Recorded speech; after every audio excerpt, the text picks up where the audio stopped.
감사합니다. 박 교수님 우선 초대해 주셔서 감사드리고요. 제가 사실은 드릴 말씀을 공유해야 할, 그러니까 제가 뭐 렉처를 하는 것이라기보다는 제가 어떻게 이제 공유를 해드릴까 고민을 했는데, 지금 제가 오늘 아침까지 또 다시 또 셰프링 했는데 한 91쪽의 슬라이드예요. 제가 전에는 흉을 봤어요. 많은 분들이 강연을 할 때 뭐 슬라이드가 막 거의 100장 가까이 된다 그러면 제가 아니 준비를 왜 안 해서 그래? 막 이렇게 제가 어떤 김 과장님한테 어떤 분을 디스한 적이 있는데, 오늘 제가 그 맥락으로 그 마음을 읽게 되었습니다. 사실은 시간이 되는 대로 제가 우선 소개를 드리는데, 제가 사실은 다양한 분야에서 연구자들께서 들어오셨잖아요. 그래서 어떻게 적용을 하는지 인사이트를 드리는 게 제가 우선 제 첫 번째 목표고요. 두 번째는 이제 만약 시간이 된다면 조금 사례들 중심으로 한번 두 가지 유형으로 어떻게 구현이 되는 것까지 보여드리는 게 이제 제 두 번째 미션이 되겠습니다. 지금 옆에 색깔을 보시나요? 이게 지금 제가 지금 올해 이번 학기에 우리 학교에 호남대학교에서 AI 역량 워크숍을 지금 추진하고 있는 2차, 3차, 4차까지 저희가 마무리를 했거든요. 5차는 이제 AI 헬스, 마지막에가 이제 외부 강연자로 김진영 총장님을 모시고 미래교육, AI 교육에서부터 이제 뛰어넘는 우리가 말하는 싱귤러리티죠. 어떤 부분까지 우리가 도약을 할 수 있을까라는 부분들의 메시지를 전달해 주세요라고 해서 마지막을 추진합니다.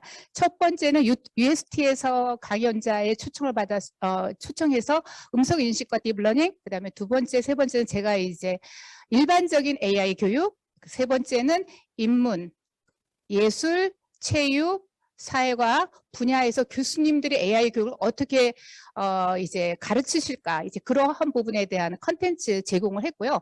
지난주에는 파이토치로 딥러닝을 해서 공대 교수님 중심으로 저희들이 또 추진했습니다.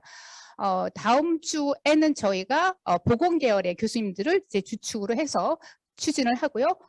마지막으로 미래교육에 대한 부분들을 살펴보겠습니다. 지금 제가 이제 아침에 나눴던 것입니다.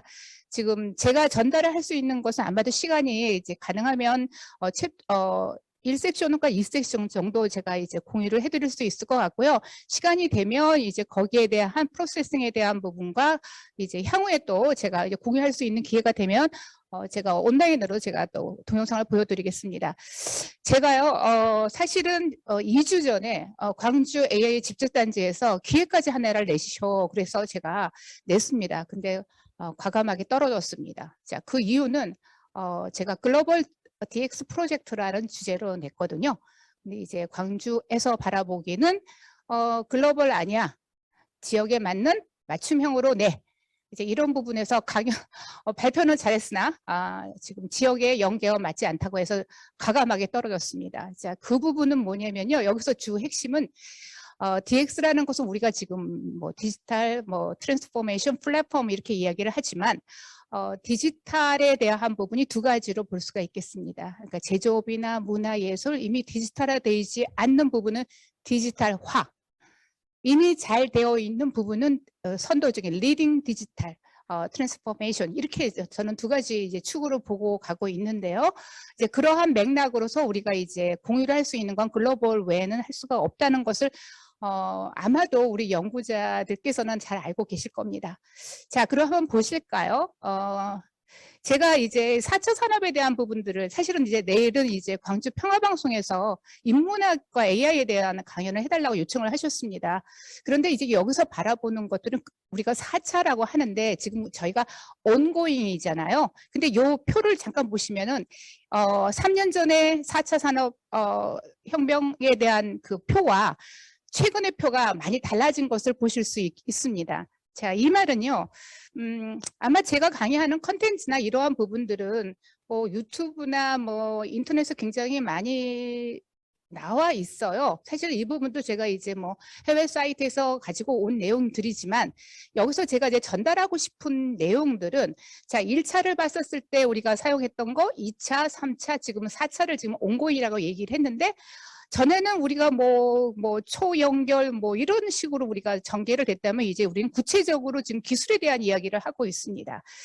그 말은 각각에 해당하는 신기술이 등장하는 것은 기술의 발달에 따라서 각각의 연구자들이 진보적인 연구를 하고 그 아웃풋을 토대로 사회가 같이 발전하고 있다는 메시지를 하나를 드리고 싶고요. 그리고 신기술은 우리가 말했던 이 표, 4차 산업혁명 레볼루션에 대한 이 표가 여기서 그치는 것이 아니라 아마 내년 되면 여기저기 또 하나가 또 등장할 겁니다.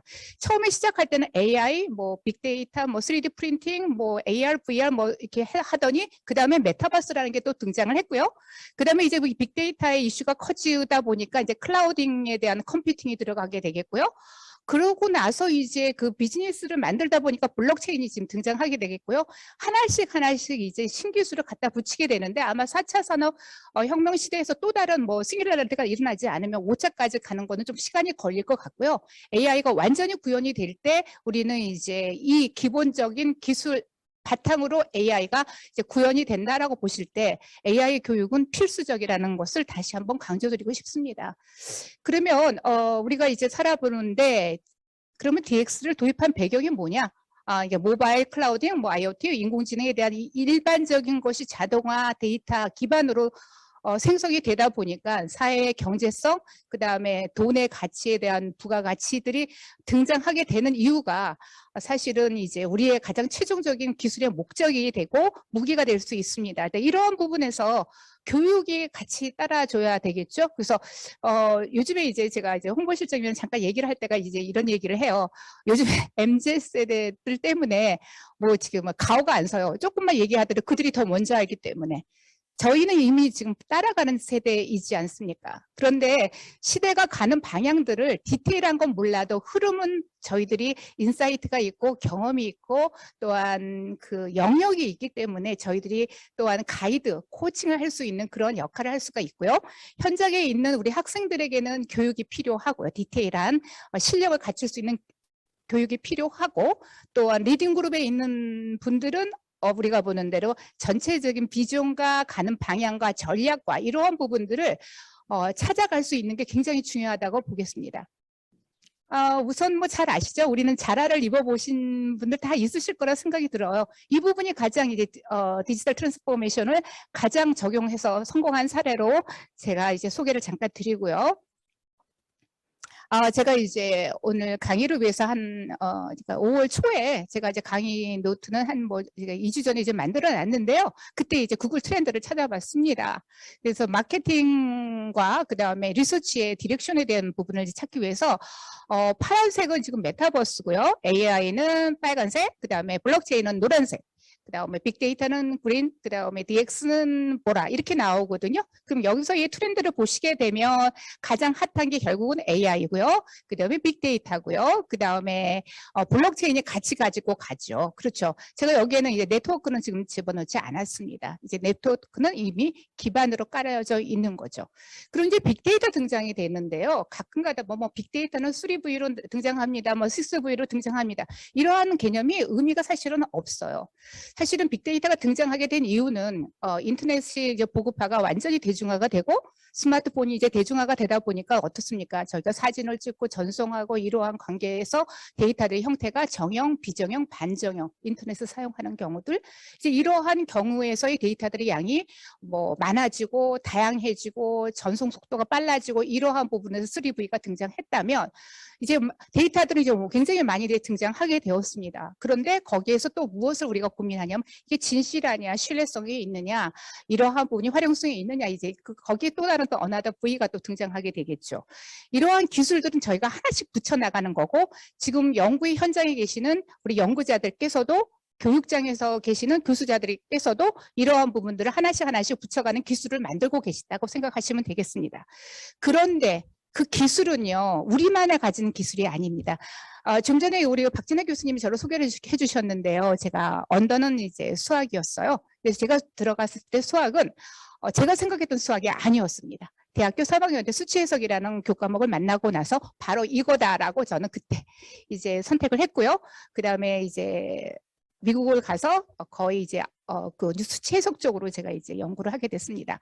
그런데 재미있는 거는요, 제가 1995년에 뉴메리컬 리니어 엘지브라 전공으로 알고리즘 개발을 했거든요. 그때는 아무도 제 전공자가 없어서 저는 굉장히 그 주제를 접을 수밖에 없었습니다. 연구비도 수주할 수가 없었었고요. 제가 또 지역대학에 있다 보니까 이제 그러한 연구 역량이 없었어요. 제가 쓰고자 하는 것은 패러럴 프로세싱, 크레이 같은 경우에 슈퍼컴퓨팅을 써야 되는데 그 당시에는 우리나라 현장에서 쓸 수 있는 형편이 없습니다. 지금 우리 참여자로 참석했던 이제 키스티어에서 들어오시는 연구자들 계시는데요. 제가 처음에 이제 키스티어 카이스트에 있었던 슈퍼컴퓨팅 랩에 가서 림팩을 사달라고 졸랐던 최초의 연구자였습니다. 그런데 이제 제가 이제 돌아와서 그 연구를 하려고 하니까 이제 뭐 제 전공과의 연계될 수 있는 부분들이 너무도 열악했기 때문에 저는 접을 수가 밖에 없었습니다. 그래서 그냥 기본으로 알고리즘이나 뭐 패턴 인식이나 이쪽 그다음 주성분. 근데 너무도 신기한 일은요. 제가 2년 전에 저희 동료 한 사람이 저한테 이제 자극을 주었습니다. 아니, 뉴메리컬 리니어 엘지브라면 인공지능의 기반인데 어제 당신은 그쪽으로 다시 돌아가지 않습니까? 돌아가지 않으면 그건 직무유기입니다라는 말에 제가 자존심이 너무 상했습니다. 그 다음부터 제가 이제 AI 교육에 AI에 대한 이제 알고리즘에 대해서 이제 눈을 돌리게 됐는데요. 1년 전부터 이제 미국에서 연락이 와요. 제가 1997년에 발표했던 자료를 보고 같이 뭐 책을 내자, 아니면 그 아티클에 대한 노트에 대한 것들을 만들자. 최근에는 아마존에서 책을 내라고 연락이 옵니다. 참 희한한 일이죠. 왜냐하면 기술이라는 거와 우리가 지금 연구는 계속해서 어드밴스드 앞으로 가야 될 것 같은데, 거꾸로 1995년이면 거의 지금 25년이 넘은 전의 일들을 다시 저한테 소환을 하고 있다는 것입니다. 자, 그것은 우리가 말하는 백투 베이직이에요. 모든 우리가 연구의 방향도 기본으로 갖추고 가야 되는 부분이 제일 크다는 것을 다시 한번 강조드리고 싶습니다. 그러면 여기서 지금 뜨고 있는 것도 트렌드예요. 모든 사람들의 관심은 현재 지금 블록체인도 관심이 있고 AI도 관심이 있고 빅데이터도 관심이 있다고 합니다. 그러면 이제 AI를 한번 포커싱을 다시 한번 해보겠습니다. 자, 2012년까지는 데이터 마이닝이 굉장히 떴었습니다. 그 다음에 12년부터 2015년까지는 빅데이터가 뜨기 시작을 했고요. 2017년에 알파고가 등장 딱 하다 보니까 이제 슬슬 머신러닝이 등장하면서 AI가 이제 부각되게 되겠죠. 우리가 말하는 AI의 대부분의 이제 지금 프로세싱은 80%가 지금 머신러닝에서부터 이루어지고 있는데요. 이러한 흐름들은 기술의 발달도 연구비가 가는 거에 따라서 연구가 또 되고요. 또한 저희들이 이제 바라보는 방안은 경제성에 대한 부분이 상당히 높게 볼 수 있겠습니다. 또 트렌드를 찾아봤어요. 도대체 AI의 어느 지역에서 가장 핫한 거야? 그랬더니 제일 많이 나오는 게 캐나다, 오스트레일리아, 저펜, 그 다음에 미국, 그 다음에 한국입니다. 자, 제가 어느 날 이제 제프리 힌튼한테 제가 꽂혔어요. 그래서 이분을 이제 들여다 보니까 얀 레균, 그러니까 제프리 힌트는 딥러닝을 이제 만드신 이제 하나의 알고리즘을 개발하셨던 창시자죠. 앤드류 응은 그 제프리 힌튼의 동료의 교수의 제자입니다. 자, 스토리를 보시면요. 지금 연구를 하시는 연구자들 생각해 보세요. 제가 아까 연구비 따라서 연구 간다고 말씀드렸어요. 그렇죠?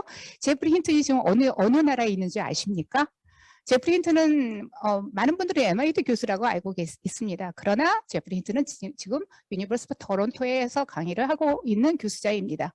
자, 제프리 힌튼이 가게 돼서 연구자들이 또한 AI 전공자들이 또 캐나다에 많이 모였고요. 그 그룹에서 이루어졌던 부분들이 한 파트를 이루고 있습니다.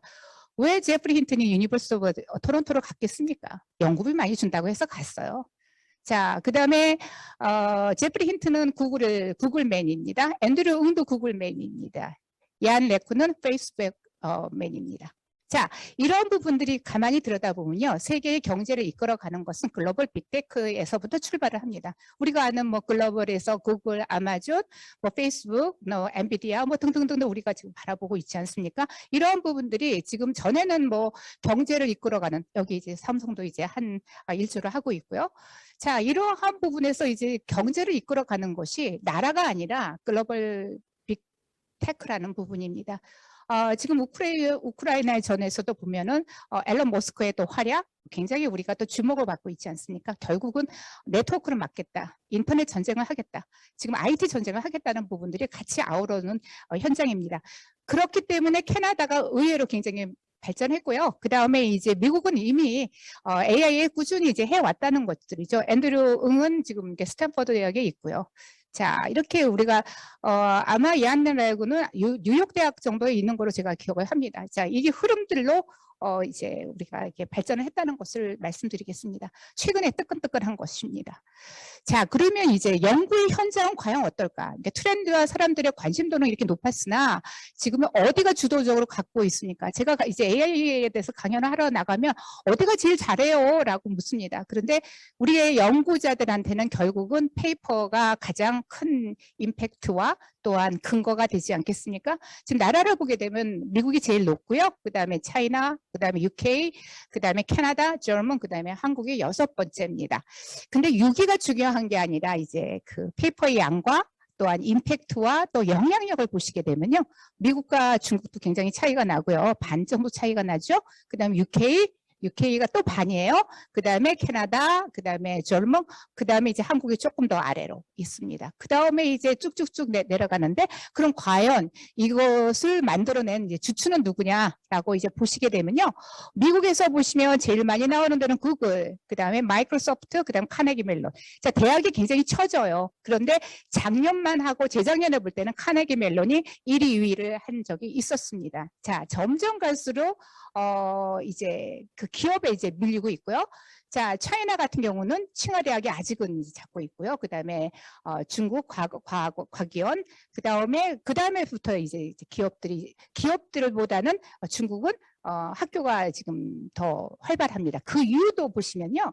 여기는 이제 기업에 대한 제한이 굉장히 많기 때문입니다. 그러니까 모든 우리가 이제 데이터를 봤었을 때 숨은 이야기, 그 배경은 그 나라의 문화와 정책과 사회적인 그 트렌드를 보셔야 되기 때문에 우리가 이제 이 내용도 보면은 이게 데이터 분석이잖아요. 이것도 사실은 인공지능의 한 파트라고 보시면 되겠습니다. UK는 어떨까요? UK를 보시게 되면 제가 지금 여기 제가 이쪽으로 잠깐 보겠습니다. 자, 여기서 보면 딥마인드죠. 그렇죠. 알파고에 등장했던 딥마인드, 그 다음에 이제 유니버시티 옥스퍼드. 이제 등장해서 이제 대학으로 다 유니버시티가 잔뜩 가다가 이제 또 이제 일부 기업이 나옵니다. 그러면 우리나라는 어떨까요? 자, 우리나라를 바로 가겠습니다. 캐나다와 젊은이 통과하고요. 우리나라를 보게 되니까 우리 박진아 교수님 박수 쳐주세요. 카이스트입니다. 그 다음에 솔레이션 유니버시티, 그 다음에 삼성, 그 다음에 네이버. 굉장히 네이버 AI 연구소에서 상당히 많은 논문을 내고 있으나 제가 이 정책은 대한민국이 참 잘했다고 생각합니다. AI 대학원을 만들고 그 정책을 구현을 하면서 카이스트가 이제 논문을 내기 시작을 했습니다. 그 논문은요, 기존에 있는 연구자들이 낸 것이 아니라 최근에 이제 AI 대학원을 이제 만들면서 이제 그 AI 전문가들을 해외에서 많이 유입했습니다. 페이스북, 뭐 구글, 현장에서 뛰었던 산업 전문가들을 이제 아주 과감하게, 그리고 연령대도 30대부터 40대 초반, 그러니까 아주 중진들을 많이 이제 투입을 시켰기 때문에 이러한 좋은 논문들이 많이 나타났고, 그 다음에 한국을 대표하는 경우를 보게 되겠죠. 여기 논문 수도 상당히 보시면 굉장히 차이가 나지 않습니까? 이러한 것들이 사실은 굉장히 이제 파워풀한 어떠한 그 정부의 정책도 중요하고 산업적인 방향도 굉장히 중요합니다. 이러기 때문에 이제 먹거리를 만드는 것들도 사실은 AI가 우리가 구현을 하기 때문에 교육이 중요하다는 것을 다시 한번 강조드리고 싶습니다. 그러면 AI 교육이 도대체 뭐예요? 라고 이야기를 합니다. 가끔 이제 제가 나가서 AI 교육하면 어떤 분들이 저 AI 교육 하고 있는데요? 라고 이야기합니다. 그것은 대부분이 AI 기반으로 툴을 사용하는 경우를 말하고요. AI 교육에는 3가지 핵이 있습니다. 여기서는 이제 잠깐 없는데요. 제가 이제 말씀을 드리면요. AI라는 자체는 그러면 ICT 하는 사람들만 하는 거야? 라고 이야기할 수 있죠. 그런데 우리는 AI 교육은 우리가 3가지 요소를 가지고 있다고 저는 정의를 내리고 싶습니다. 하나는요. 데이터를 구축을 할 때 우선은 전공을 알아야 되죠. 정인이 사건이 한번 이제 저희가 그 사회적인 이슈가 되었을 때 방송국에서 몇 번 전화가 왔습니다. 정인이 사건에 대해서 AI에 대해서 그것을 방지할 수 있는 시스템이 없나요? 자, 저는 사실은 컴퓨터 사이언스와 이제에 대한 그쪽으로 제가 전공을 하고 있는 터라 사회복지에 대한 그런 열악한 사항들을 제가 몰랐습니다. 그래서 사회복지학과 교수님을 전화를 했고요. 또 미국에 있는 또 이제 저의 딸아이한테 거기서 볼 때의 그 아동 학대는 어떻게 보고 있는지 이슈화된 것들이 있으면 좀 전달해 다오라고 이제 여기저기 자문을 받았습니다. 자, 여기서 이제 제가 말씀을 드리고 싶은 건요. 각각의 이슈가 되는 부분들을 AI를 적용을 할 때 가장 중요한 것은 도메인 지식이 굉장히 중요합니다. 그것은 도메인 지식은 내전공 ICT뿐만이 아니라 사회복지, 경영, 문화, 체육, 예술, 화학, 물리, 생물, 식생활, 식품 모든 영역에서의 도메인에 대한 지식. 자, 각각의 연구자들의 역할입니다. 이것도 하나의 관심을 갖지 않으시면 이것도 하나의 직무유기가 될 수 있는 부분입니다. 제가 받았던 그 메시지 다시 전달을 드리겠습니다. 두 번째, 데이터가 모아지면 그 데이터들이 진실성이 있는지 가치성이 있는지 그러한 것들을 들여다보셔야 되는 것들도 전문가가 해줄 수 있는 부분이죠.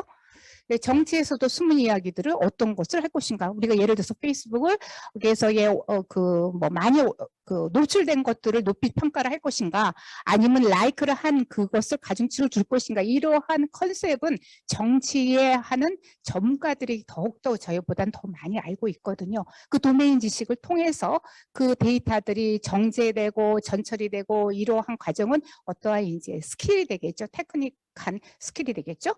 두 번째. 자, 그 부분을 우리가 이제 현장에서 문제 제기되는 것들을 우리가 이제 가지고 오고요. 또 거기서부터 컴퓨터에 집어넣어야 되잖아요. 그러니까 의사소통을 할 수 있는 것이 우리가 말하는 소프트 지식입니다. 어떠한 프로그램을 하십니까? 파이썬을 하실 것입니까? 뭐 매틀랩을 쓰실 거예요? 아니면 포츄런, 뭐 자바 등등등의 그 랭귀지들이 이제 필요합니다. 그러한 부분은 어느 정도 알아야 되겠죠? 소프트 지식이 필요하고요. 두 번째입니다. 자, 그 다음에 그 나온 결과들을 가지고 해석과 예측과 분류와 이러한 부분을 판단을 해주셔야 되는 부분이죠. 여기가 이제 뭐 통계적인 것들이나 뭐 다양한 것들을 이렇게 필요로 하는데 여기서 필요하는 것들을 예측하는 부분들은 사실은 아까 도메인 지식도 같이 연동이 될 수 있는 부분입니다. 그렇던 세 영역을 우리가 볼 수가 있겠죠. 그래서 여기에서 우리가 이제 적용을 컴퓨터에 집어넣었을 때 어떤 모델을 쓸 거야? 이러한 부분이 수학적인, 통계적인 그러한 지식까지 또 같이 가지고 가겠죠. 이 세 핵이 완성될 때 우리는 AI에 대한 영역을 우리가 이제 어느 정도 했다라고 이야기합니다. 그럼 다양하게 우리는 모든 전 영역에서 AI 교육을 우리가 고민을 해볼 때가 되었습니다. 자, 제가 2년 전에 워크숍을 할 때 많은 분들이 언제 3차 이제 암흑기가 올까요? 굉장히 우려하셨습니다. 이게 지금 1차, 2차 방점을 찍은 케이스에 대한 부분입니다. 이제 3차로 이제 우리가 이제 전성기로 들어드는 게 결국은 알파고가 큰 기여를 했는데요. 이제 가속도가 높아졌죠. 해당하는 기술에 따라서 1차 암흑기, 2차 암흑기, 그 다음에 딥러닝이 등장하면서 이제 뭐 왓슨 제퍼디가 등장하고 알파고 등등등등 지금 계속해서 등장하고 지금 발전하는 단계입니다. 아직 지금 우리가 3차 암흑기가 아니라 3차 전성기로 볼 수 있겠죠.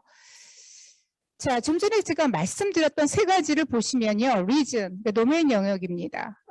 예를 들어서요. 어떠한 사회 문장. 자, 어떠한 기술이 나왔을 때 우리가 적용을 할 수 없다면 그 학문은 죽은 학문입니다. 자, 우리가 가끔 가다 보면 그 사회에서 문제가 되면 거기에서 문제가 되는 그 모델링을 만드는 것도 도메인 지식에서 나올 수 있는 부분이고요. 어댑트 파트를 보시게 되면 우리가 말하는 대로 컴퓨터를 집어넣어야 되죠. 그래서 그러한 부분을 다룰 때 소프트 지식으로 저희들이 볼 수가 있겠고요. 그러면 프로바이드 솔루션이라는 것을 예측, 판단, 분석 다양하게 우리가 기여를 할 수 있는 그 결과를 성과를 내줄 수 있는 부분이 세 번째 파트라고 생각합니다. 그래서 결국은 우리가 여기에 역량은 어떻게 하는 거죠? 문제를 볼 수 있는 제너럴라이즈가 돼야 되겠고요. 그 다음에 그 이유를 알고 배경을 알아야 되겠고요. 그 다음에 문제를 해결할 수 있는 능력까지 같이 가지고 가는 것이 AI에서의 우리가 교육의 목표라고 볼 수 있겠죠. 자, 그러면 이제 AI가 어렵다고 이야기를 하지만요. 우리가 여기 빨간 글씨로 제가 가지고 왔던 게 f/x죠. 함수입니다. 우리가 아무것도 주어진 거 데이터 없이 데이터만 가지고 그냥 읽어요. 경험을 해요. 그러고 보니까 우리 스스로의 느낌이 있습니다. 패턴이 있습니다. 어떠세요? 우리가 지금 이러한 부분들은 뭐 우리가 데이터가 글자 그대로 들어오는 데이터, 뭐 정형, 비정형, 뭐 우리가 반정형 이런 데이터들 얘기하는 게보다는 우리 경험에서도 우리가 경험하지 않겠습니까? 우리 이제 처음에 만난 분들은 어떻습니까? 이제 인사하면 우리는 외모로 이제 판단하죠. 그렇죠? 그래서 이제 몇 년을 제가 이제 25년을 같이 거의 이제 27년을 6년을 같이 있었던 동료는요. 제가 얼굴 표정만 보면 무엇을 하는지 알아요. 자, 그 말은요. 27년 동안 그분은 저를 러닝을 하겠다는 말이죠. 자, 기분이 좋을 때도 나쁠 때도 화를 낼 때나 일을 할 때나 뭐 여러 가지 패턴의 저의 모든 것들을 그녀는 읽어요. 자, 그녀는 이미 저를 러닝하고 있었습니다. 학습을 하고 있었다는 거죠. 그리고 그녀의 이제 패턴은 뭡니까? 날씨가 이렇고 상황이 이렇고 이러면 그녀는 화를 낼 것이다. 라는 것을 알아요. 그게 F of X입니다. 우리가 이미 생활 속에서 무척 많은 것들을 해왔던 패턴, 그 자체가 F of X인데요. 이게 구체적으로 이제 실질적인 역할을 하는 것들이 굉장히 중요하죠. 그래서 AI는요, 모든 영역에 다 커버가 된다는 것들을 말씀을 드리고요. 헬스케어, 모빌리티, 제가 잠깐 또 하나를 소개를 드리자면, K목 묶음 강좌에 지금 AI 헬스케어, AI 모빌리티, 또 하나가 AI 에너지 뭐 등등 해가지고 지금 세계의 최고의 강연자들과 13명이 팀을 이뤄서 이번에 2억 2천을 제가 이제 교육부에 이제 받았습니다. 그래서 이 부분은 이제 전 국민 대상으로 이제 공개가 될 예정이고요. 미래 기술 부분에는 인공기술과 또 차세대 AI부터 시작을 해가지고 스마트 팩토리부터 또 신기술. 그래서 제가 제 희망사항은 지금 MIT 길버트 스트랭 교수님을 인터뷰하는 게 지금 제 최종 목표로 지금 가지고 있습니다. 자, 그래서 이게 4차 산업시대에서 우리는 모든 공부를 해야 되는 것이 AI인데 AI를 응용할 수 있는 AI X를 하기 위한 가장 기본 틀이다. 제가 작년에 아센에서 이제 AI 교육에 대한 이제 강의 요청이 왔었을 때 그들이 물었던 게 싱귤레러티 부분이었습니다. 싱귤레러티. 근데 그들이 물었던 AI 기술의 싱귤레러티가 아니라요. 아센 지역의 그 국민들에 대한 그 지형에 대한 싱귤레러티는 어떻게 생각하고 계십니까? 라는 질문이었어요. 자, 우리가 알고 계시지만 조금 이따가 제가 약, 강, 그 다음에 초, 인공지능에 대해서 잠깐 이제 설명을 드리겠는데요. 싱귤레러티라는 것은 우리가 이제 뭐 수학에서는 팡 뛰는 것들이에요. 특이점이라고 이야기를 하거든요. 근데 이제 제가 이제 공유를 드리자면 아센 지역에서는 우선 데이터를 구축을 하는 데서는 가장 중요한 건 인구거든요. 우리나라는 뭐 떼어봤자 5천만이에요. 자, 중국은 16억이라 하면 32배를 가지고 있고요. 그 다음에 뭐 미국은 2.2억 2천 정도 되니까 저희보다 한 5배 정도 가지고 있고요. 일본 1.2배. 그래서 우리가 글로벌 시장 뭐 어쩌고저쩌고 얘기를 하는데 글로벌이라 얘기하는 거는요. 이미 1억이 넘는 기업, 나라에서는 글로벌이라는 얘기를 안 해요. 자체내가 다 해결이 되기 때문에. 그래서 우리만 외치는 게 글로벌 기업, 글로벌 기업, 글로벌 기업 이렇게 외치게 됩니다. 사실은 이러한 데이터들을 구축하는 게 한계가 있고요. 또한 우리나라의 언어를 쓰는 부분도 사실은 한계가 있습니다. 그렇죠. 그래서 이런 부분들이 우리가 이제 연구를 할 때 제한적인 것들이 굉장히 많아요. 그러니까 영어에 베이스가 되어 있는 친구들은 연구를 하더라도 해외 아티클 너무도 쉽게 읽지만 우리는 또 다른 제2 외국어로 우리가 적용하니까 어려움이 있습니다. 그래서 여기서의 AI의 싱귤레러티를 보게 되면 이제 거의 AI의 가장 전문가 80명한테 이제 설문조사를 했어요. 그랬더니 한 45년 그때쯤이면 싱귤레러티가 오겠다라고 이제 예측을 하고 있습니다. 이건 예측입니다. 자, 그러면 이제 인공지능에 대한 부분들을 이제 처음에 1950년대는 인공지능이에요. 그래서 패턴이나 뭐 그다음에 뭐 규칙 기반 이 정도 이제 처리했던 걸 우리 인공지능 하고 있었어 이렇게 얘기를 합니다. 그다음 머신러닝이 등장하게 되죠. 그래서 이제 프리딕션과 다양한 알고리즘을 이제 개발을 하고요. 그다음에 딥러닝이 등장하면 2010년 정도 이제 제프리 힌튼이 또 다른 게 딥러닝을 또 이렇게 머신러닝과 또 합작해가지고 만들게 됩니다. 그래서 점점 이 딥러닝의 영역이 넓어지는데 AI의 전반적인 것들을 사용하고 있다고 하는 것도 거의 머신러닝이 되겠습니다. 자, 그러면 아직까지 우리는 weak AI입니다. weak AI는요, AI의 어떠한 그 알고리즘을 어떠한 사물에 하나 집어넣었을 때요. 예를 들어서 바둑판에 넣습니다. 그러면 알파고, 그쵸? 그 다음에 에어컨에 넣습니다. 그러면 AI의 에어컨, 이렇게 각각의 AI something 이렇게 우리가 나갑니다. 거기에 something은 거기에 해당하는 함수, 그 함수를 들여다보면 데이터들은 거기에 연관된 데이터, 이렇게 보시면 되겠습니다. 그럼 스트롱 AI는 뭔가 요즘에 이제 그 뭐 혹시 아세요? 그 서울대 그 정신학과 교수이신 김지연 교수님, 저희 절친인데요.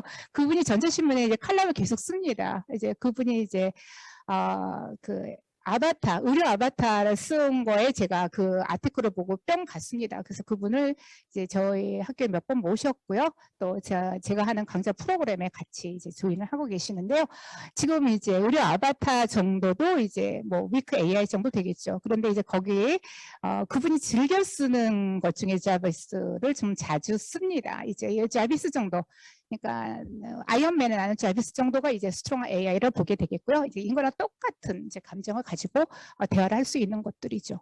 자, 저희가 제가 이제 머신러닝에 대한 것들은 이제 세 가지 유형을 이제 뭐 슈퍼바이즈, 언슈퍼바이즈, 인포스먼스 러닝 이미 배우셨고 많이 들으셔서 아실 거라고 생각하고 통과하겠습니다. 제가 정리를 하는 것들은요, 이제 좀 조금 이따 보여드리겠는데, 이제 우리가 이제 레벨링 하는 것들, 그 다음에 그 과정을 통해 가지고 머신러닝 하고 데이터들을 이제 구분한 다음에 내가 데이터 집어넣어서 프리딕션 하는 것들을 우리가 이제 슈퍼바이즈 러닝이라고 우리가 이야기를 하죠. 그래서 논과 논이 이제 인풋과 아웃풋으로 우리가 생각하고요. 거기에 대한 이제 알고리즘을 잠깐 보시게 되겠습니다. 이제 선형회귀법, 그러니까 리니어 리그레션. 그 다음에 가장 지금 제가 표시를 한 거는 가장 많이 쓰이는 이제 알고리즘입니다. 서포트 벡터 머신, 그 다음에 랜덤 포레스트, 그 다음에 나이브 베이즈. 나이브 베이즈 알고리즘은요, 우리가 말하는 넷플릭스 추천 시스템, 뭐 유튜브 추천 시스템, 이 부분은 제가 AP 코र्स에서 학생들한테 요거를 좀 강연을 한 바가 있습니다. 또 이런 것도 있어요. 발렌타인데 초콜릿을 받았을 때 이 사람이 나를 좋아할까 안 좋아하나, 이제 이러한 확률적인 거. 그래서 수학이 필요합니다. 수학은 어떠한 부분에 모델을 만드는데 근본이라면 통계는 우리가 과거의 데이터 분석과 확률은 예측을 할 수 있는 퍼센티지에 대한 그러한 조건, 뭐 확률, 뭐 등등 이런 것들 나이브 베이지에 굉장히 많이 들어가 있기 때문에 이 부분은 한번 이제 들여다보시면 참 재미있는 결과를 볼 수 있겠습니다. 자, 언슈퍼바이즈 케이스는 그냥 레벨링 안 하고 그냥 언레벨된 데이터를 그냥 막 던져줍니다. 착착착 던져줍니다. 자, 던져주고요. 그리고 이제 그걸 머신러닝을 시킵니다. 네가 알아서 들어. 그래서 이제 결과가 나옵니다. 그러면 어떻게 돼요? 군집 현상이 나죠. 이 그룹은 이런 모양이던데, 저 그룹은 저런 모양이던데, 이 그룹은 이런 모양이던데, 자기들이 알아서 이제 그거를 클러스터링을 해줍니다. 이제 그래서 군집 분석을 우리가 이제 생성하게 되겠죠. 이러한 부분이 언슈퍼바이즈드 러닝인데요. 이러한 데이터가 이제 KN 클러스터링 알고리즘을 쓰고요. 그 다음에 주성분 분석입니다. 자, 이러한 부분에서 어떤 게 중요한가에 대한 군집에 대해서 이게 웨이트를 주는 것은 주성분인데요. 여기서는 어디서 많이 사용하냐면요. 우선은 이제 그 경영에서 이게 마케팅 할 때 사람들이 이제 굉장히 이제 콜드 베이스에서 이 사람이 지금 뭐 인슈런스를 유지할 거야, 안 할 거야, 뭐 이러한 것들도 굉장히 중요하고요. 또 우리가 또 크레딧 카드 할 때 이상 감지되는 거 있죠. 제가 계속해서 한국에 있는데 어느 날 이제 미국에서 이제 결제가 되었어요. 그러면 이제 문자가 땡 날라옵니다. 당신 지금 미국에서 지금 결제되었어. 이제 이런 부분들이 프로드 이하 디텍션이 되겠고요.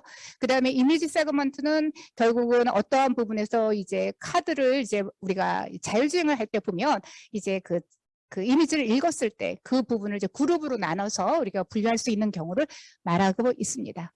자, 인포스먼트 러닝 대부분이 이제 뭐 그 드론이나요, 비디오 게임이나 알파고에서 이제 많이 사용했는데요. 큐러닝이나 딥큐 이제 네트워크를 사용했다는 흐름이 있습니다.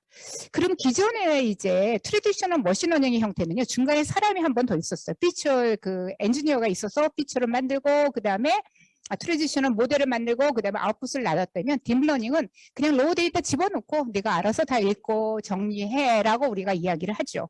그래서 no engineering requires for input data and feature. 이거 인풋에 대해서 어떤 컨트롤 할 필요가 없어요.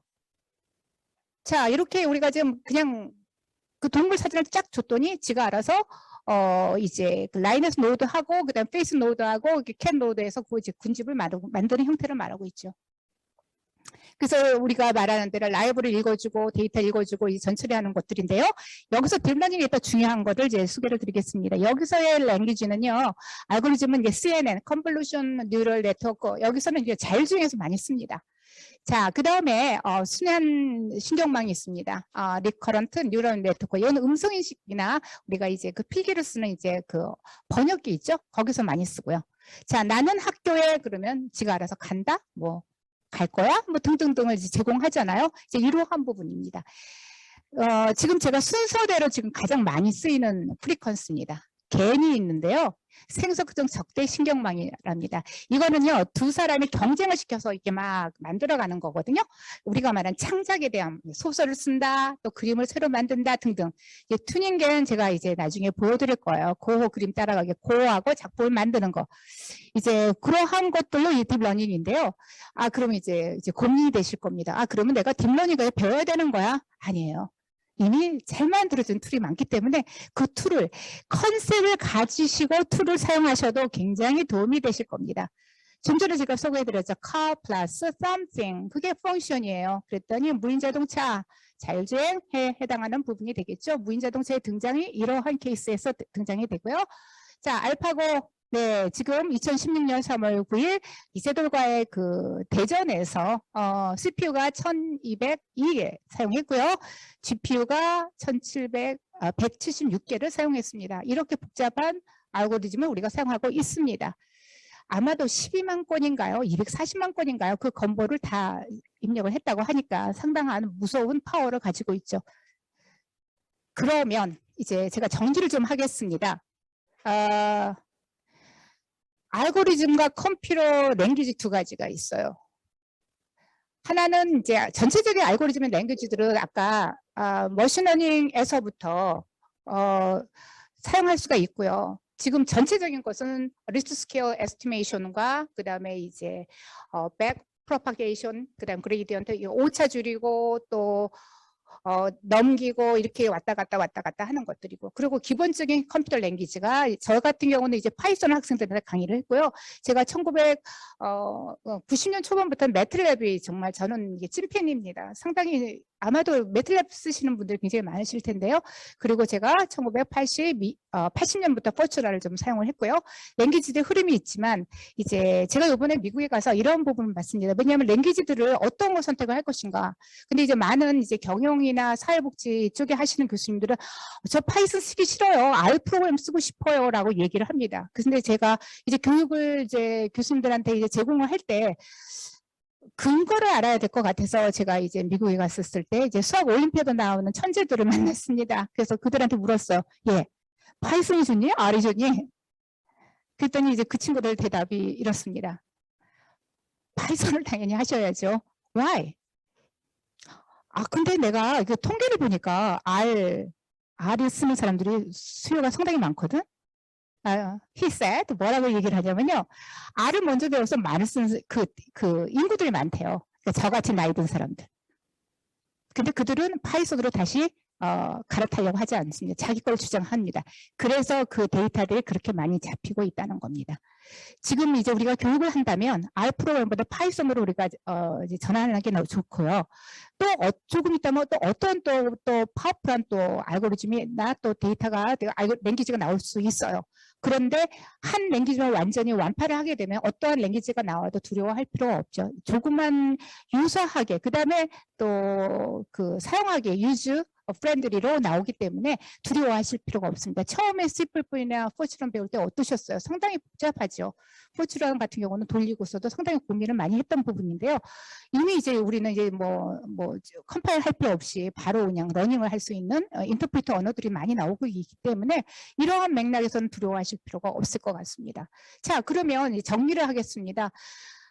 탑 10의 AI 알고리즘, 여기서는 머신러닝에 해당하는 부분이에요. 제가 말씀을 드렸듯이 지금 파란색으로 나왔던 게 굉장히 많이 사용하고 있는 것을 말하고 있습니다.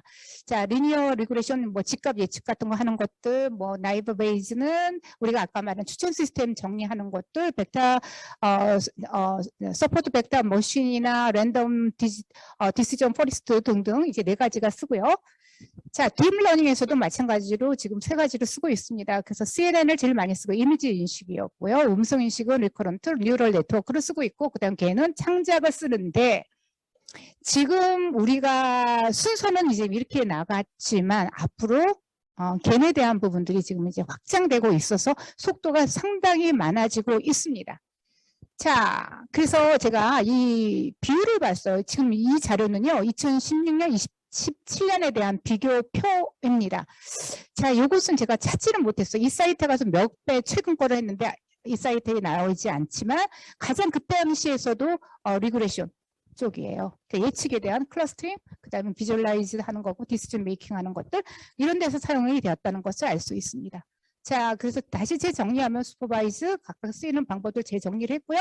이제부터 이제 실질적으로 어떻게 도움이 될까 이제 툴들을 제가 소개를 드릴까 합니다. 자, 이 구글이요. 지금 혹시 구글 드라이브 사용하십니까? 그러면 추가 한번 보세요. 티처블 머신입니다. AI 엔진이라고 합니다. 이미지, 오디오, 그 다음에 포즈 프로젝트, 이게 데이터들 집어넣는 겁니다. 로우 데이터들을. 제가 이제, 저의 민낯을 보여드리겠습니다. 우선은 이제 들어가시면 새 프로젝트에서 이제, 분류하는 것, 두 번째 박스를 보시면 분류하는 겁니다. 예를 들어서 케이스 1, 케이스 2, V1, 2, 3, 4, 5. 예를 들어서 사과들 사진 종류 다 찍어서 넣으시고요. 배 사진 찍어서 다 넣으시고요. 바나나 등등등 해서 쓰실 수도 있고요. 웹카머로도 쓸 수가 있습니다. 그리고 나서 러닝을 시킵니다. 그러면 이제 각자가 이제 러닝을 통해서 자기가 무엇을 만들어낸다고요? 함수를 만들어냅니다. 그리고 나서 내가 지금 또 다른 그 샘플을 넣었을 때 이게 맞아? 라고 던졌을 때 우리가 살펴볼 수가 있겠죠? 그러면 어떻게 나오는지 한번 결과를 보실까요? 제가 두 가지를 봤습니다. 이거 많지도 않아요. 이거 지금 이미지를요, 웹캠으로 해가지고 따다다닥 찍었습니다. 자, 손을 입에다 물었습니다. 그리고 따다다닥 해가지고 한 20개, 15장 포즈를 넣었고요. 그 다음 손 내리고 나서 따다다닥 찍었습니다. 그 포즈에 웹캠을 쓰면 자기가 알아서 다 찍게 됩니다. 자, 그리고 학습을 시켰어요. 학습 모델링을 시키고, 그 다음에 내가 원하는 대로 일부 파트, 그러니까 손을 내리고, 제가 이제 손을 대고 한번 사진을 찍은 걸 집어넣었어요. 그랬더니 클래스 1, 첫 번째 클래스 1이 100% 맞았어. 너 지금 손에다가 입에다가 손을 올리고 있잖아 라는 것들을 여기서 감지하게 되겠죠. 이것은 우리가 지금 이제 인식을 하는 거죠. 어떠한 것들로 우리가 지금 그 분류를 한다고 볼 수도 있고요. 우리가 예측할 수도 있죠. 자, 이 경우입니다. 제가 이제 샘플 이제 그 그림을 가지고 와서 처리를 했는데요. 와우. 이게요. 제가 지금 구글 드라이브에서 말씀을 드렸죠. 구글 드라이브가 우리가 GPU 가지고 1기가 정도 제공하고 있거든요.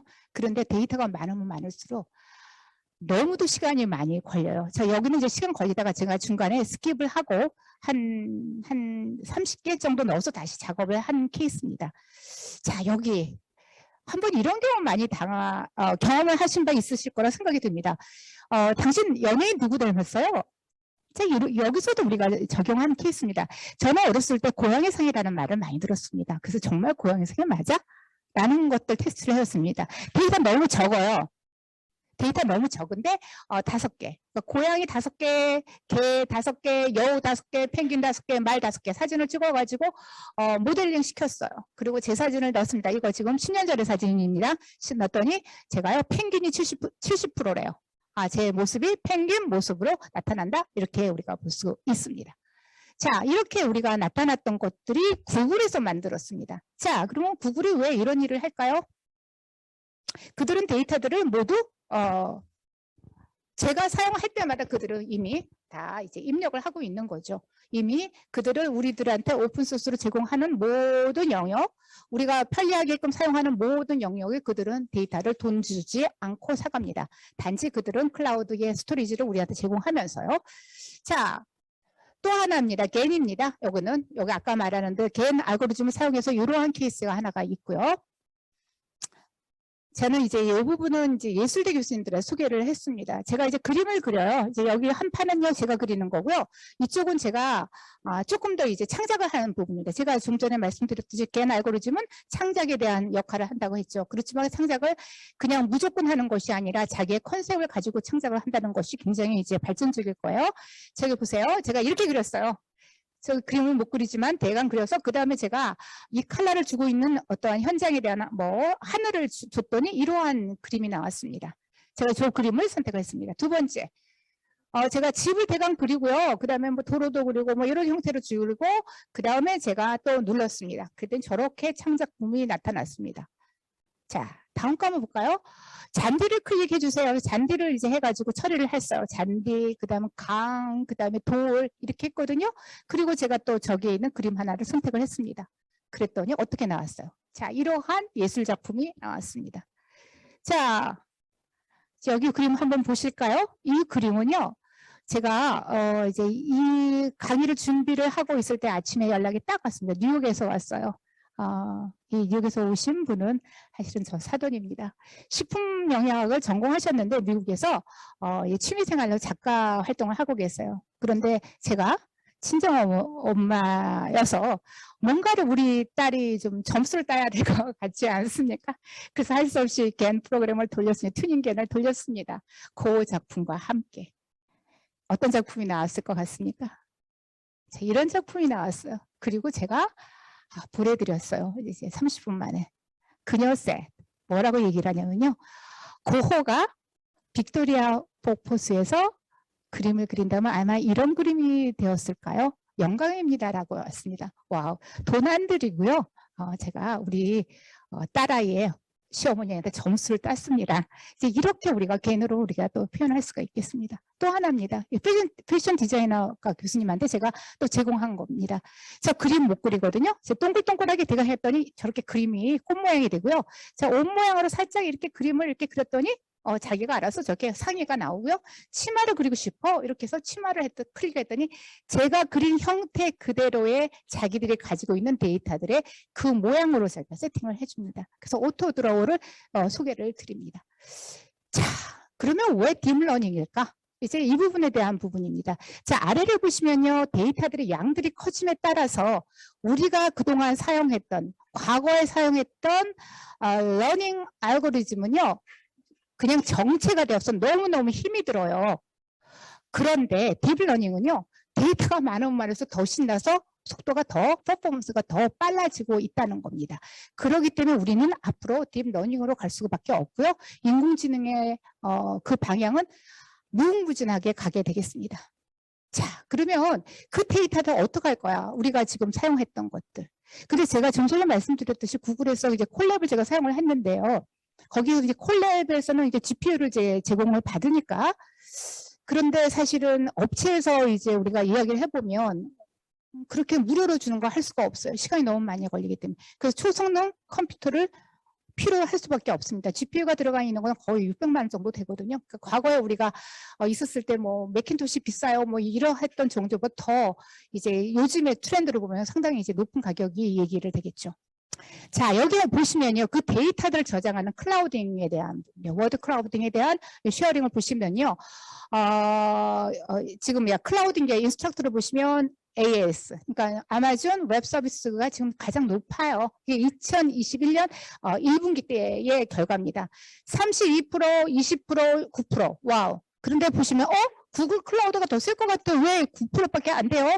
자, 아래 보세요. 또 2분기 볼까요? 그랬더니 아마존이 33%가 됐고요. 그 다음에 마이크로소프트 아제가 지금 20%가 됐고요. 구글이 지금 10% 조금 늘어났어요. 왜 그럴까요? 자, 그 결과는 그 이유는 옆에 있는 그림에서 제가 제공하겠습니다. 자, 먼저 시작했어요. 아마존이 먼저 시작했고요. 그 다음에 구글이랑 마이크로소프트사가 이제 거의 유사하게 시작했는데 구글이 살짝 먼저 시작을 했죠. 그런데 이제 그 포지션에 대한 부분들이 지금 아저가 맞는 이유는 아직 제가 그 부분은 정확하게 대강 저는 이제 예측을 하는데 지금 아직까지는 이제 오픈하기가 조금 그 부분 좀 더 분석이 좀 필요할 것 같아요. 근데 이 흐름은 먼저 시작한 아마존이 지금 주도권을 갖고 있다. 두 번째 또 하나는 뭐냐면요. 이 부분에서 우리가 볼 수 있는 거는 선점, 기술에 대한 경쟁력은 차이가 나지를 않기 때문에 어떠한 것을 어떻게 먼저 하느냐가 굉장히 중요합니다. 자, 그 말은요. 우리가 교육을 시켜서 우리의 무기를 만드는 거. 이것이 사실은 타이밍이 굉장히 시기적절하고요. 우리가 좀 더 일찍 우리가 이러한 부분들의 모든 전 영역에서, 연구 영역에서 우리가 살펴본다면 이러한 부분이 우리가 경쟁력이 있지 않을까 생각이 듭니다. 자, 그래서 제가 여기까지 우리가 나눌 수가 있고요. 그 다음에 그럼 데이터 라벨링을 어떻게 하는 거야? 자, 여기 요로를 많이 씁니다. 여기 이미지 같은 경우는 뭐 자율주행 AI 할 때도 우리가 많이 쓰거든요. 자, 요로의 약자는 you only look once. 이렇게 우리가 볼 수가 있는데, 여기 지금 어떻게 박스로 해가지고, 뭐, 빌딩이에요, 사람이에요, 뭐, 카예요, 거리예요, 요것들을 라벨링 하는 하나의 모습을 가지고 왔고요. 그래서 우리는 데이터 컬렉션을 통해서, 데이터 어널리시스를 통해서 데이터들을 또 활용을 할 수 있는 역량까지 우리가 갖출 수 있게 되겠습니다. 자, 최근에 제가 6개월 전에 들었던 이야기인데요. 엔비디아에서 이미 데이터 라벨링을 이미 AI가 하고 있답니다. 그 말은 우리가 무엇을 얘기할 수 있냐면요. 모든 영역에서 지금 AI가 하나씩 단순 노동은 가지고 간다는 거죠. 그래서 제일 중요한 거는 연구 영역에는 타치를 할 수 없으나 연구 영역에서 나왔던 성과들을 가지고 우리가 어떻게 또 만들어가는 것이 그것이 사실은 깊이 연구하는 연구자들의 하나의 의무이고 또 소명이라고 생각이 합니다. 자, 시간이 제가 한 50분 이상을 사용했기 때문에 제가 챕터 1 까지 하고 또 다음에 또 기회가 되면 이제 데이터 프로세싱에서 AI는 어떻게 적용이 되는지 이제 뭐 도요타의 유스트카 사례부터 또 뭐 명목적인 그 변수를 가지고 또 수치적인 변수를 가지고 어떻게 예측을 하는지 그런 부분도 이제 또 한번 나눌 수 있는 기회가 되면 또 공유해 드리겠습니다.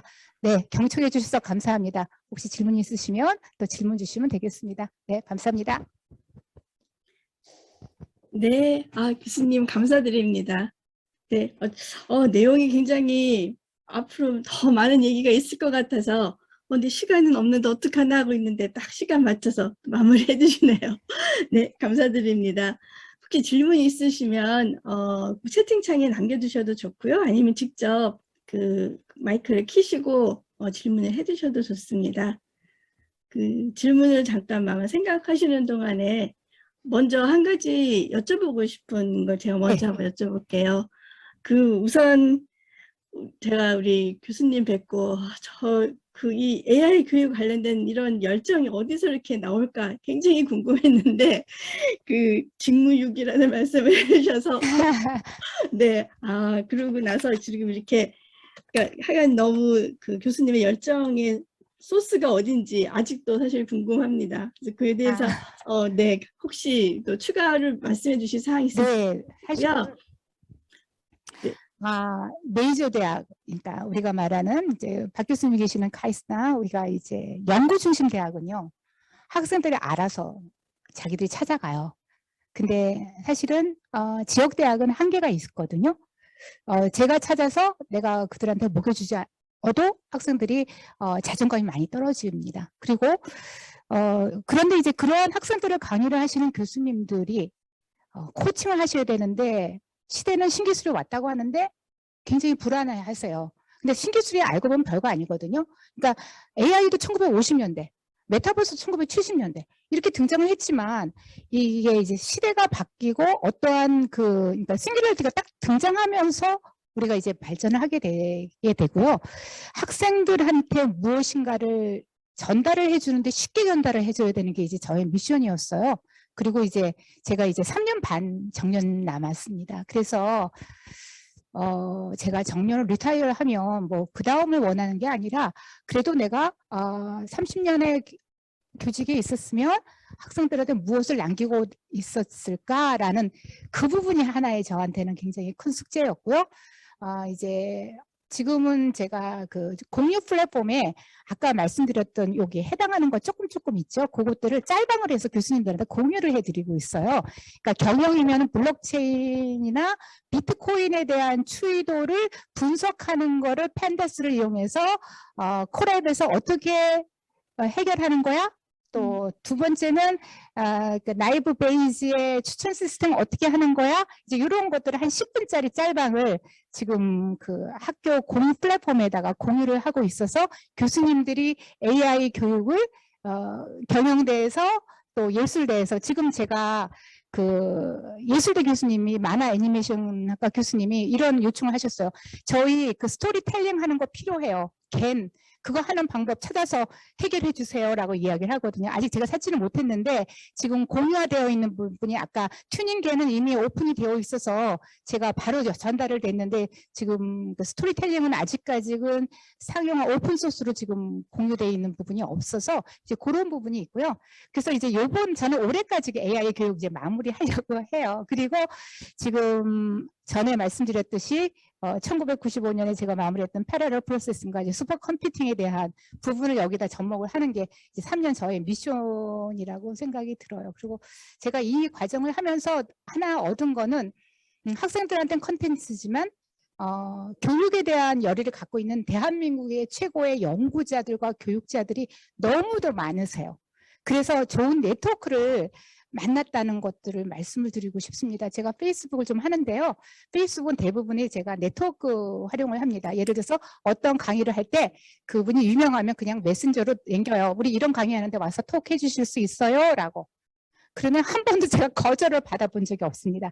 그 말은 뭐냐면 교수님들이나 연구자들이 사회에 기여하고 재능 기부를 하고자 하는 이 마음이 이미 컨셉이 너무도 좋은 인성을 가지신 분들이 대한민국에 너무 많다는 거를 제가 감동을 받는 부분이 있습니다. 그러니까 제가 열심히 할 수밖에 없었던 그 원동력이었던 것 같아요. 그리고 박진아 교수님 너무 저를 너무 좋게 봐주셔서 또 그렇습니다.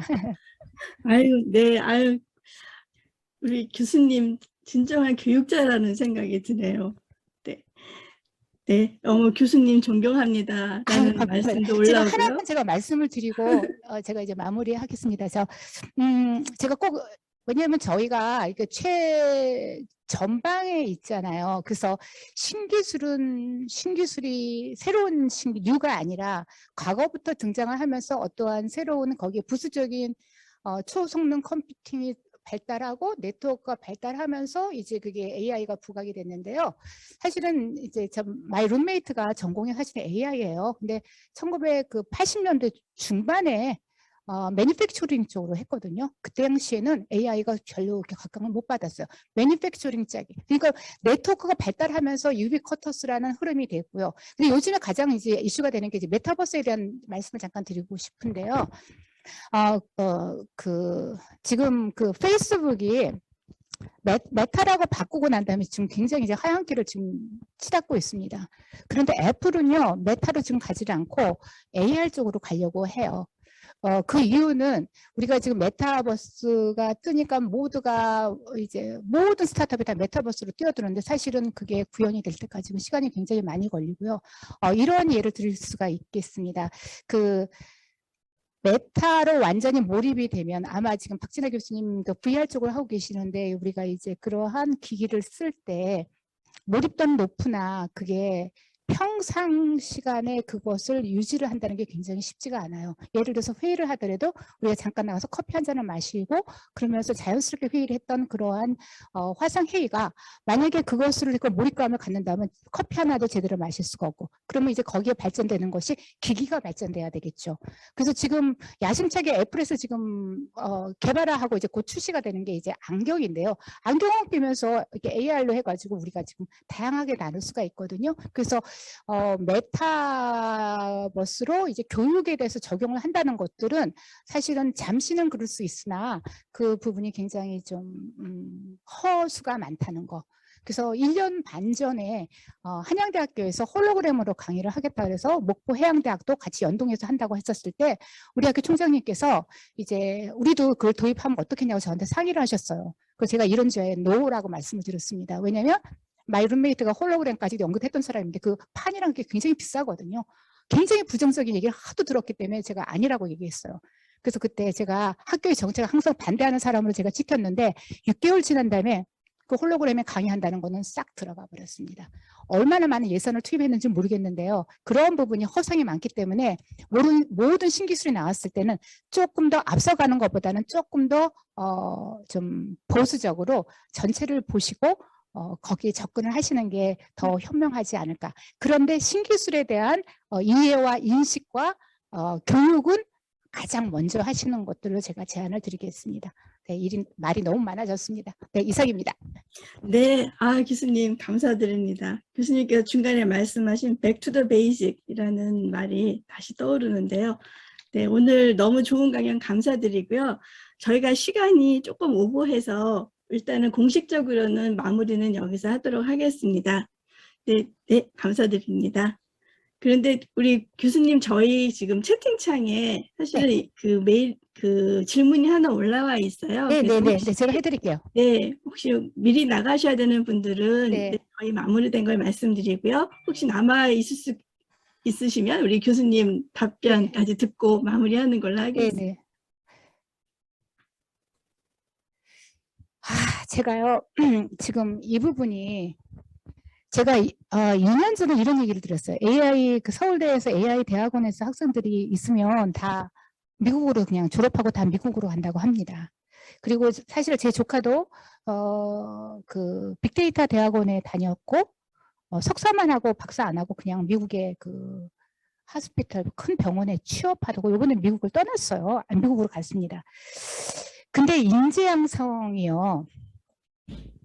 우리가 인재 양성을 하고 좋은 인력을 하면은 그만큼 페이가 좋아야 되는데 그 페이가 참 안 좋아요. 그리고 우리 학생들은 지방대에서는 어떻게 보냐면 그 알고리즘이랑 가장 그 베스트들은 이제 메이저에서 다 가지고 가니까 우리는 틈새를 한다 해서 데이터 라벨링 쪽을 생각을 처음에는 하고 또 그쪽으로 교육을 시킨다고 하고 또 AI 지주단지 쪽에서 또 그 NH인가요? 거기서 데이터 센터가 생기고 일자리가 있을 것 같아요. 데이터 라벨링 한다고 해서 제가 펄쩍 뛰었거든요. 어디서 그런 교육을 시키냐. 한 번은 할 필요가 있으나 다른 교수님들이 이제 라벨링 같은 걸 시켜서 제가 너무 화가 났거든요. 아무리 학생들한테는 주는 대로 교육을 흡수를 하기 때문에 1단계로 너무 초급적인 것부터 강의를 하는 것보다 경험은 하되 그 다음에는 하나씩 하나씩 만들어가는 게 필요하고요. 또 하나는 뭐냐면요. 이거는 정부에서 해야 될 부분인 것 같아요. 그 지금 뭐 디지털 플랫폼 우리가 전환을 한다고 하는데 어떤 문제가 있냐면요. 정부에서는 못해요. 왜냐하면 인력이 움직여야 되거든요.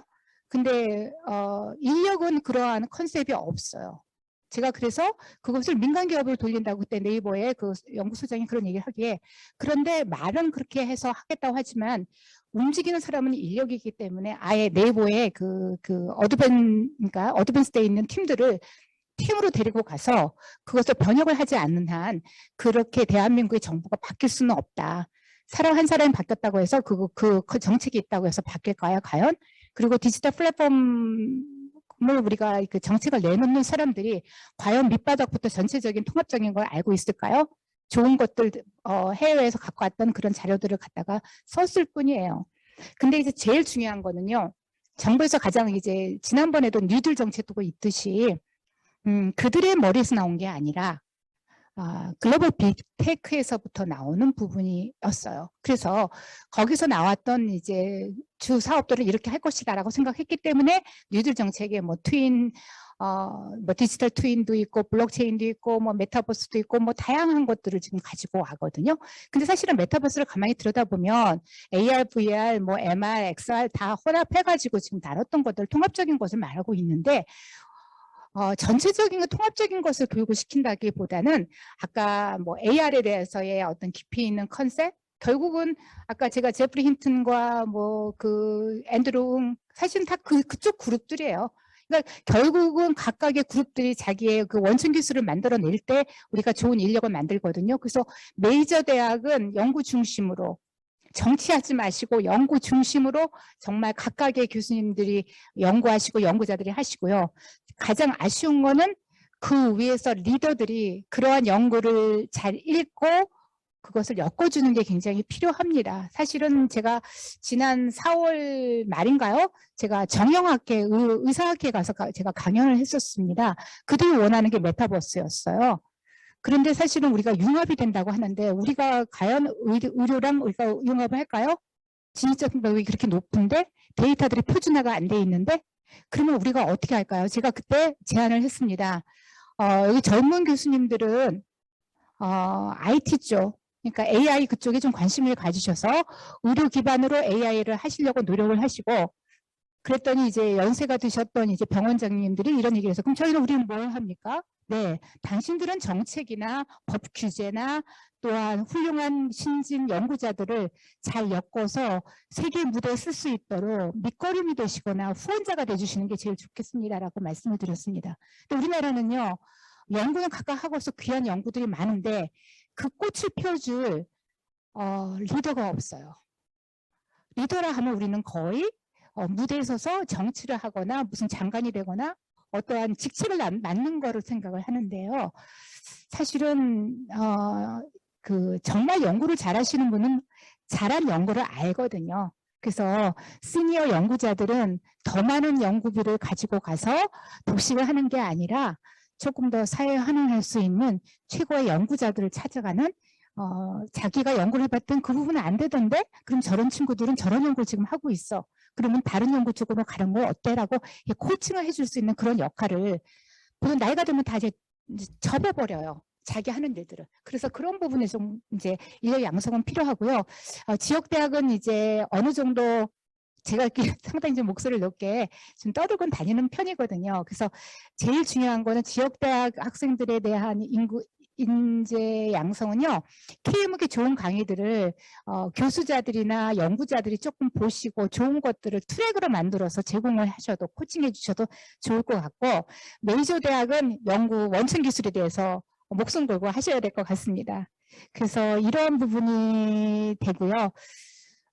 사실은 또 하나는 제가 아까 전체적인 포멀에서는 말씀을 못 드렸는데 사실 저는 종교가 있습니다. 전 크리스찬이에요. 그래서 이러한 기회를 주신 건 하나님이라고 생각하고 하나님한테 충성하는 마음으로 제가 하고 있고요. 그리고 가끔 가다가 저는 사립학교이기 때문에 사람을 볼 때가 있어요. 왜냐하면 언어에 대한 지시를 따라야 되는데 제가 그게 좀 벽이 없어요. 왜냐하면 사람 보고 하는 게 아니라 저는 하나님 보고 하기 때문에 승진이 안 돼도 열심히 하고요. 또 사람이 알아주지 않아도 열심히 했더니 제가 발전하더라고요. 제가 역량이 세워지고 컨셉이 되고 그리고 제가 이제 AI 교육을 하다 보니까 정말 많은 유튜브를 봤는데 이런 게 있습니다. 또 하나의 팁을 드리자면 우리나라에 나온 유튜브 조금 선별해서 보실 필요가 있다는 거죠. 제가 언젠가는 말씀드리겠는데 국가과학 이사회 거기에서 만든 유튜브도 조금 컨셉이 좀 틀린 부분이 있었어요. 그래서 제가 틀렸나? 라고 생각을 하고 제 주변에 이제 AI 전문가들한테 제가 공유를 했더니 제가 생각했던 것 같더라고요. 그래서 제가 공유적인 컨펌을 받고 컨텐츠를 만들 때도 자기가 옳다고 생각하셔서는 안 된다고 생각이 들어요. 왜냐하면 신기술이기 때문에. 4차 산업혁명에서 나오는 기술들이 처음에는 2개 나왔다가 3개 나왔다가 4개 나왔다가 5개 나왔다가 하나씩 자꾸 붙여가거든요. 근데 어제도 지금 우리가 또 문제가 되니까 루나 뭐 이렇게 지금 뭐 폐지되고 야단 났잖아요. 그럼 블록체인이 지금 문제인가요? 아니에요. 그 자체가 경영자의 자만과 그다음에 그 원칙, 자기들이 그 만든 알고리즘을 공유하고 컨펌을 받아야 되는데 감추고 자기만의 독식, 그다음에 그 투자한 사람들의 나만의 돈 벌려고 하는 요행 뭐 이러한 것들이 같이 아우러졌기 때문에 그런 사태가 일어났다는 것들을 또 분석하는 것을 봤습니다. 그렇기 때문에 만약에 이제 새로운 기술을 공유를 하실 때 보면 이제 주위에 그룹들하고 같이 공유를 하시고요. 그 공유를 하시다 보면 아이들이 굉장히 많이 나오거든요. 그래서 그러한 부분들이 굉장히 중요한데 여기에 사실은 저도 그때 음성 인식과 딥러닝 할 때 UST에서 그 우리 박경 교수님께서 해주셨어요. 정말 재밌게 들었고요. 연구자가 해야 사실은 정확하게 포인트가 있습니다. 그런데 이제 하나 제가 UST에 제가 또 하나를 요청을 드리고 싶은 거는요. 연구자의 입장에서 강연 전달보다는 그 학습자의 위치에서 그 교수법에 대한 그 부분이 조금 더 접목이 되면 훨씬 더 깊이가 있지 않을까요? 그 UST의 강점이 각각의 연구소를 중심으로 했기 때문에 정말로 대한민국 최고의 연구자들의 구성들이잖아요. 그러니까 그런 부분에서 전달력이 있는 이제 그러한 방법. 저 같은 경우는 이제 그쪽에 관심이 많으니까 굉장히 재밌게 들었지만 또 일반적인 교수님들 그 애트리에서 오시니까 너무너무 기대가 되어 들어왔는데 이게 비전공자라서 이제 어려워하시는 분들이 있더라고요. 제가 한 예를 하나를 드릴게요. 제가 MIT를 제가 2년 전에 갔는데요. 그때 길버트 스트링 교수님을 뵀습니다. 그때 이제 그분이 나오신 책이 리니어 알제브라 위드 데이터라는 책이 지금 막 나왔어요 하면서 저한테 보여주셨어요. 그리고 나서 이제 수업을 들어가신대요. 근데 저희 딸아이가 광고 전공이거든요. 수업을 참 못했습니다. 근데 교수님 강의 듣고 싶어요. 그래서 들어갔습니다. MIT 대학원 수업이었어요. 저는요, MIT 학생들만 모였으면 상당히 똑똑하다고 생각했는데 그 차이는요, 대한민국의 현장과 차이는 단 하나였습니다. 얼마나 많은 학생들이 질문을 하느냐. 교수님 강의를 못 하시더라고요. 한 주제 한 10분 했더니 여기저기서 질문이 나오기 시작하는데요. 또 하나는 강의를 끝냈습니다. 너무너무 재밌게 들었습니다. 나오면서 제가 저희 딸한테 물었습니다. 너 하나도 알아듣지 못했겠네? 또 수업을 못하니까? 아니요. 저 다 알아들었어요. 아무리 어려운 컨텐츠도 학습자의 수준으로 그 언어를 바꿀 때 우리가 기계와 소통한다고 하죠. 디지털 리터러시인데 우리는 기계와 소통한다는 것만 떠들고 있어요. 사실은 사람과 사람과의 소통에서도 그 언어가 아니라 그 컨텐츠의 전달력이거든요. 그들의 눈높이에 맞게끔 전달하는 것들이 굉장히 중요하기 때문에 그런 부분에서 이제 교수법까지 같이 아우르시면 참 좋을 것 같습니다. 그래서 제가 질문 특별하게 이유 양성은 제가 볼 때는 UST도 열심히 해주시고 저희 지역 대학도 열심히 하고 또 여기 또 여성과학자 우리 연구자들은 또 정책을 위반하는데 또 많이 참여를 하고 계시니까 그런 부분 제가 우선은 이번에 정권에서 사실은 실력 위주로 한다는 거에 대해서는 동의하고요. 그런데 마침 보니까 여성이 너무 없는 거예요. 그래서 조금 섭섭하더라고요. 그랬는데 어제 그 윤석열 대통령께서 이런 얘기를 하더라고요. 왜 여기에 여성들이 없습니까? 라고 했더니 그 평가를 받을 때 여성이기 때문에 불이익을 받았던 것이 올라왔 수도 있습니다라는 거기에 그 참여한 분이 이야기를 듣고 자기가 머리에 망치를 맞은 것 같다는 그런 기사를 제가 본 바가 있습니다. 사실 저희가 안 보이는 그런 불이익을 받고 있죠. 그런데 여기저기서 이제 조금씩 협력하는 거가 어떤 거냐면 리더들이 보고 그러니까 여성의 리더들이 여성들의 그 차세대 리더를 자꾸 세워주시는 거예요. 내가 올라가는 게 아니라 저 친구 너무 괜찮아요. 그러면 사람들은 귀를 엽니다. 근데 그 자리 내가 갈게 그러면 사람들 귀 안 열어요. 왜냐하면 저 사람 욕심이 있구나 생각을 하거든요. 그래서 우리가 이런 것도 하나의 전략인 것 같고요. 또 하나 제가 또 말씀을 드리고 싶은 거는 이스라엘에 갔었을 때 이제 리더들을 만났을 때 이제 하는 말들이 이거예요. 여성 티 안 내고 여성들 도와주는 겁니다. 자, 여성 운동하고서 티 내면요 반발을 더 많이 받습니다. 하비스의 17개 병원을 통합하는 병원장 만났어요. 최초였습니다. 당신이 여성을 위해서 뭘 하십니까? 했더니 저는 여성들을 위해서 하는 일은 없습니다. 단 하나 신경 쓰는 거 있습니다. 뭔데요? 네, 엄마가 자녀를 학교도 데려다주고 가장 편안하고 가장 머리가 잘 돌아가는 시간에 저는 중요한 회의를 그때 시간을 잡습니다. 그러니까 오후 시간 안 잡고요. 오전 시간 잡는다는 거죠. 또 최초의 대법관을 만났습니다. 여성들을 위해서 어떻게 해요? 하니까 자기가 여태껏 봤더니 목소리가 높은 건 아무 실효성이 없습니다. 우리가 지금 주장하는 것들의 내용 중에 법이 구현이 될 수 있는 거 법으로 해결될 수 있는 것부터 하나씩 들여다본 다음에 주장하십시오.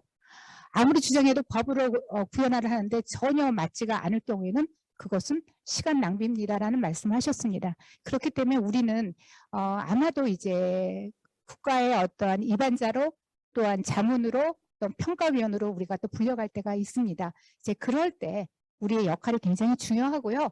또 각각의 전문성들을 하나씩 발견하면서 임기가 끝났을 때 또 다른 사람을 추천을 할 수 있는 거 그것도 하나의 지혜라고 생각이 듭니다. 그래서 우리 여성들에 대한 역량이 더욱더 이제 높아져서 남성들이 감히 사실은 실력은 거의 똑같은데 이제 여성이라는 어떠한 이제 핸디캡으로 우리가 지금 하는데 언젠가는 여성이 핸디캡이 아니라 어드밴티지로 우리가 사용할 때가 있지 않을까라는 생각이 듭니다.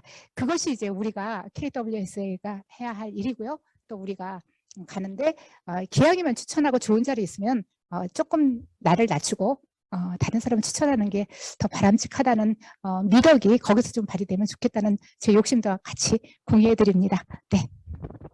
네, 교수님 감사합니다. 우리 교수님께서 뭐 답변과 더불어서 또 여러 가지 말씀해 주셔서 지금 보니까 아직도 거의 뭐 17분이 아직도 남아 계시네요. 네, 우리 교수님 말씀에 많이 경청하고 모두 감동받은 것 같습니다. 네, 마지막 하나만 하고 이제 마칠게요.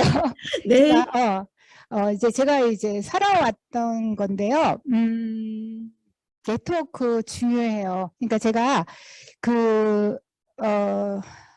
한승옥 그 회장님 할 때 제가 그 연구 과제를 하나를 저보고 미션을 줘서 제가 연구를 한 적이 있었어요. KWS의 이름으로. 그때 여성 과학자들 연구 역량 강화 프로젝트였어요. 그래서 제가 설문조사를 했습니다. 설문조사를 했는데 어떤 설문조사를 했냐면 신진 여성 과학자, 그 다음에 중견 여성 과학자, 또 남성 중견 과학자들에서 설문조사를 했는데요. 동일하게 나왔던 거는 역량, 실력 이런 부분은 남성과 여성이 똑같다고 남성 중견 과학자도 이야기했습니다. 그런데 어떤 게 우리가 좀 부족하다고 나냐면 네트워크였어요. 네트워크. 자, 그러면 남성도 마찬가지였습니다. 근데 우리가 여성들은 가정이 있고요, 자녀가 있고요, 시간이 남으면 바로 이제 집으로 돌아가야 되고 늦은 시간 우리가 할 수가 없잖아요. 그러면 우리는 네트워크를 어떻게 만드는지 전략을 세우실 필요가 있어요. 점심 식사 어떻게 하시나요? 제가 편한 사람이랑 그냥 잡담하시나요? 그 시간 그렇게 쓰지 마십시오.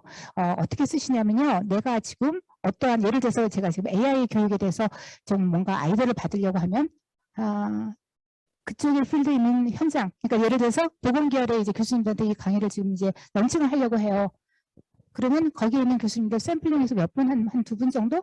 그래서 식사 한번 합시다라고 하셔서 식사를 하시면서, AI 교육을 교수님들한테 지금 제공하려고 그러는데 도대체 어떤 것들이 필요하세요? 라는 히어링을 좀 들으시고요. 이러한 식으로 네트워크를 만들어 가시면 굉장히 좋고요. 그 다음에 보통 이제 연구소에 계시는 분들은 대외적인 활동을 하실 때 또 이게 회의하시다 보면 굉장히 또 똑똑한 또 기발한 아이디어를 쓰시는 분들이 있으시잖아요. 그런 분들을 연구소에 또 초청해서 또 강연을 또 만들어 주세요. 그러면 또 그렇게 되면 또 이제 답례로 또 초청자를 또 부르는 경우도 있고요. 이제 그런 부분이 있고 또 SNS, 그러니까 네트워크를 또 활용하셔가지고 일을 만드실 때 보면 이게 다양한 네트워크를 만드실 수가 있거든요. 그래서 네트워크가 굉장히 중요하다는 거죠. 그리고 이거는 저의 이제 편향적인 의견일 수도 있는데요. 여성이 여성을 이렇게 추천을 많이 안 해요. 남성이 여성을 추천합니다. 이제 그렇기 때문에 남성들이랑 또 친하게 지내셔야 돼요. 여성과 남성이 대적하시면 안 되고요. 상생이라는 단어 많이 쓰시고 너희들이 못하는 거 내가 하잖아 라는 그러한 부분으로 접근을 하시면 좋겠고요. 마지막에 제가 이제 가장 팁을 받았던 것이 CNN 부사장이 썼던 글입니다. Work like a man, win like a woman. 그러니까 일할 때는 남성하고 동등하게 더 일을 많이 하시고요. 이길 때는 여성의 강점으로 하십시오. 소프트한 거, 그 다음에 소프트 스킬이 있잖아요. 조금 더 친화력 있는 거, 또 발표에 전달력 있는 거, 또 사람들을 품어주는 거, 또 포용력 있는 거, 또 다양성을 또 볼 수 있는 거, 이제 이러한 것들이 그 사람의 강점으로 드러날 때 아마도 훌륭한, 그리고 히어링도 잘하는 그러한 역할, 그리고 마지막으로는 이제 어떤 부분이냐면 항상 스마일 하시는 것들도 사람들이 또 좋아하는 또 맥락인 것 같아요. 그 사람이 보니까 굉장히 환해졌어요. 내지는 뭐 이러한 부분들이 CNN 부사장이 썼던 그 글이 미국사에서도 똑같이 먹혔다는 것들을 제가 보면서 제가 다시 한번 또 이렇게 남성스러운 막 이렇게 강성으로 너무 하지 말고 소프트하게 옆으로 치고 나가는 그런 전략을 좀 세우자, 이런 것들을 조금 제가 배웠던 것 같습니다. 네, 이제는 마무리하겠습니다. 네, 교수님 감사합니다. 오늘 진짜 열정적인 강연 감사드리고요. 다음에 한 번 더 모셔야 될 것 같습니다. 네. 그리고 오늘 이게 끝까지 20분 넘게 20분 더 넘었는데요. 끝까지 더 참여해 주신 여러분들도 다시 한번 감사드립니다. 네, 그럼 저희 웨비나는 또 다음 달에 또 뵙도록 하겠습니다. 감사합니다. 네, 감사합니다.